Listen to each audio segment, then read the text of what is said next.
పెచ్చుమీరుతున్న మావోయిస్టుల ప్రభావాన్ని అణిచివేసేందుకు మహేంద్ర కర్మ నిత్య పోరాటం చేశారు. అమాయక గిరిజనుల్లో చైతన్యం తెచ్చేందుకు ఎంతగానో కృషి చేశారు. నక్సల్ చర్యలో చిక్కిన గిరిజనులే వారిపై పోరాటం చేసేలా ప్రోత్సహించేలా సల్వాజుడం ఉద్యమాన్ని రూపొందించారు. సమాంతర ప్రభుత్వం నడుపుతున్న నక్సల్స్ ను ముప్పు తిప్పలు పెట్టిన మహేంద్ర కర్మ వారి దాడి నుంచి 5 సార్లు తప్పించుకున్నారు. చివరకు దర్బాఘాట్ వద్ద జరిగిన దాడిలో మావోయిస్టుల దుశ్చర్యకు బలయ్యారు.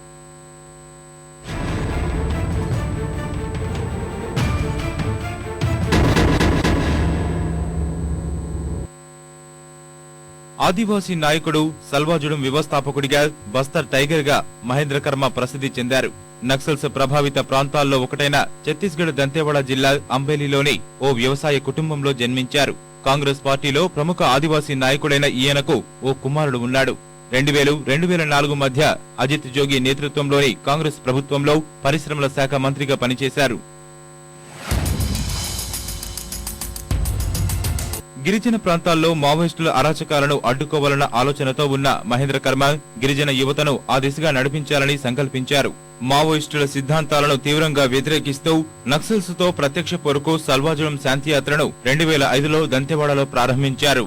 దేశ శిబిర్ పేరుతో మైదాన ప్రాంతాల్లో గిరిజన యువతకు శిక్షణనిచ్చి మావోయిస్టులపై పోరు సాగించారు. ప్రతిపక్షంలో ఉన్నప్పటికీ సల్వాజుడం కోసం ఆయన చేసిన ప్రయత్నాలు ఛత్తీస్గఢ్ ముఖ్యమంత్రి రమణ్ సింగ్ మెప్పు పొందాయి. ప్రత్యేక పోలీసు అధికారులు ఎస్పీఓలుగా గిరిజన యువకులను గుర్తిస్తూ ప్రభుత్వం ఆయుధాల్ని ఇచ్చింది.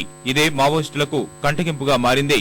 ఆదివాసీలను తమ వైపే ఉసుగొల్పిన మహేంద్ర కర్మని అంతమొందించాలన్న లక్ష్యాన్ని నిర్దేశించుకున్నారు.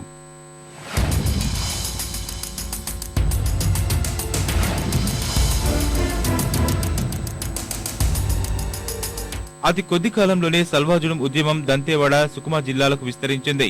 నక్సల్స్ కు వ్యతిరేకంగా జరుగుతున్న ఈ పోరాటానికి రాష్ట్ర ప్రభుత్వం మద్దతు పలికినప్పటికీ మానవ హక్కుల సంఘాలు అభ్యంతరం తెలిపాయి. దీంతో 2011 జూలై 5న సల్వాజుడంను సుప్రీంకోర్టు నిషేధించడంతో అది అంతరించే దిశకు చేరుకుంది.